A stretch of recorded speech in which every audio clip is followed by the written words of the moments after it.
మరి లేట్ చేయకుండా let's start. Nellore చేపల పులుసును తలదన్నే తెలంగాణ స్టైల్ చేపల పులుసు కోసం ముందుగా నేను ఒక కడాయిని తీసుకున్నా. కడాయిలో 1.5 స్పూన్ వరకు జీలకర్రని వేసుకొని బాగా వేయించుకోవాలి. ఖచ్చితంగా స్టవ్ అనేది లో ఫ్లేమ్ మీడియం ఫ్లేమ్లో అడ్జస్ట్ చేస్తుండాలి. జీలకర్ర మాడిపోతే మళ్ళీ రుచి దెబ్బతింటుంది.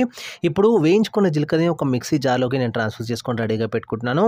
ఇప్పుడు అదే కడాయిలో ఒక స్పూన్ వరకు లేదా 1.5 స్పూన్ వరకు క్వాంటిటీని బట్టి ఒక 2 kgs కనుక తీసుకున్నట్టయితే 1.5 స్పూన్ వరకు నేను మెంతులని యాడ్ చేస్తున్నాను. సో 1 kg ఉంటే కనుక చేపలు అనేటివి 1 స్పూన్ సరిపోతుంది. మెంతులు చాలా మంచిది మన హెల్త్కి.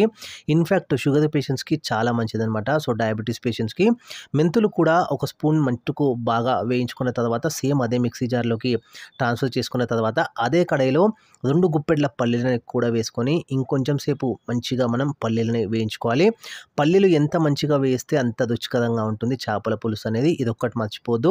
సో పల్లీలు కూడా మంచిగా వేయించుకున్న తర్వాత పొట్టు అనేది తీసుకొని కొంచెం చల్లగా అయిన తర్వాత సేమ్ అదే మిక్సీ జార్లోకి మనం ట్రాన్స్ఫర్ చేసుకొని రెడీగా పెట్టుకుందాము. ఇప్పుడు 1 స్పూన్ మట్టుకు ఆయిల్ని వేడి చేసుకున్న తర్వాత మీడియం సైజ్ ఉల్లిగడ్డలు ఒక 2 ఇందులో యాడ్ చేసుకుంటున్నాను. కొంచెం పెద్ద సైజ్ అయినా మీరు కట్ చేసుకొని యాడ్ చేసుకోవచ్చు. కొంచెం పచ్చివాసన పోయేంత వరకు జస్ట్ 1 నిమిషం పాటు వేయించుకొని అవి కూడా చల్లగైన తర్వాత మనం మిక్సీ జార్లోకి తీసుకున్న తర్వాత అదే మిక్సీ జార్లో కొంచెం చింతపండుని కూడా వేసుకొని చిక్కటి పేస్ట్ మాదిరిగా మనం ప్రిపేర్ చేసుకొని రెడీగా పెట్టుకోవాలి. ఈ చేపల పులుసుకి కావాల్సిన మసాలా అనేది ఇప్పుడు కడాయిలో 1 కప్పు వరకు నూనెని వేడి చేసుకొని ఇంకొక స్పూన్ జీలకర్రని మంచిగా చిటపటలాడించాలి. ఇప్పుడు మీరు చూడొచ్చు వీడియోలో మంచిగా చిటపలాడి మంచి ఫ్లేవర్ అనేది రిలీజ్ అవుతుంది. ఈ స్టేజ్లో 2 రెబ్బల కరివేపాకుని కూడా వేసుకొని ఇది కూడా మంచిగా చిటపటలాడేంత వరకు మనం ఆయిల్లో ఫ్రై చేసుకున్న తర్వాత 2 స్పూన్ల వరకు అల్లం ఎల్లిగడ్డ పేస్ట్ని వేసుకోగానే ఇమ్మీడియట్గా ఒకసారి కలుపుకున్న తర్వాత చిన్న గ్లాస్తో కొన్ని వాటర్ యాడ్ చేసుకోవాలి. లేకపోతే ఆయిల్లో అడుగంటేస్తుంది అనమాట ఈ అల్లం ఎల్లిగడ్డ పేస్ట్ అనేది. ఇమ్మీడియట్గా కొన్ని వాటర్ యాడ్ చేసుకొని బాగా కలుపుకున్న తర్వాత ఇప్పుడు స్పైసెస్ యాడ్ చేసుకుందాము.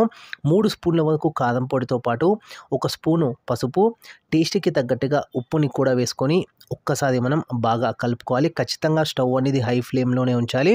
ఆయిల్లో ఈ మసాలాలన్నీ కూడా బాగా వేగాలి. ఇప్పుడు మీరు చూడొచ్చు హై ఫ్లేమ్లో పెట్టినాను. సో ఆయిల్ బాగా మసులుతుంది అనమాట. సో ఖచ్చితంగా హై ఫ్లేమ్లోనే ఉండాలి. బాగా కలుపుకున్న తర్వాత 1 స్పూన్ వరకు గరం మసాలా పొడితో పాటు 1 స్పూను మిరియాల పొడిని కూడా వేసుకొని ఇంకొకసారి మనం బాగా కలుపుకున్న తర్వాత టొమాటోస్ ఒక 2 మీడియం సైజ్ టొమాటోస్ ఇందులో యాడ్ చేసుకోవాలి. పెద్దదైతే ఒకటైనా సరిపోతుంది అనమాట. జస్ట్ మనకి పులుపు కోసం అనమాట చేపల పులుసుకి. టొమాటోలు వేసుకున్న తర్వాత దాంతోపాటే 1 కట్ట కొత్తిమీరని కూడా వేసుకొని బాగా మనం కలుపుకోవాలి. సో ఆయిల్లో ఒక్కసారి ఇదంతా కూడా బాగా కలిసేంత వరకు మిక్స్ చేసుకొని ఇప్పుడు మూత అనేది పెట్టేసుకొని టొమాటోస్ మగ్గేంత వరకు మనం వెయిట్ చేయాలి. 2-3 నిమిషాలు ఉంటే సరిపోతుంది. ఇప్పుడు మీరు చూడొచ్చు టొమాటోస్ కూడా బాగా మగ్గిపోయినాయి. ఈ స్టేజ్లో బాగా వాష్ చేసుకున్న చేపల ముక్కలని ఇందులో యాడ్ చేసుకుంటున్నాను. మీరు ఏ రకం చేపలైనా తీసుకోవచ్చు. సో రుచి మాత్రం ఎక్కడ తగ్గకుండా ఉంటుంది. రుచి పెరగడం తగ్గడం అనేది చేపలలోనే ఉంటుంది. నేను చెప్పిన మసాలాలన్నీ కూడా ఖచ్చితంగా ఫాలో అయితే మీరు మంచి కనుక చేపలు టేస్టీగా ఉన్న చేపలు కనుక తీసుకున్నట్టయితే రుచి ఎక్కడ తగ్గడు, ఇంకా పెరుగుతుంది కూడా రుచి అనేది. చేప ముక్కలు ఒక్కొక్కటిగా వేసుకున్న తర్వాత జస్ట్ అది మునిగేంత వరకు మనం కొంచెం అటు ఇటు కదిపి మూత అనేది పెట్టేసుకున్న తర్వాత జస్ట్ ఒక 2-3 నిమిషాలు ఆయిల్లో ఫ్రై చేసుకోవాలి. జస్ట్ ఆ మసాలా అంతా కూడా చేపలకి పట్టుకోవాలి.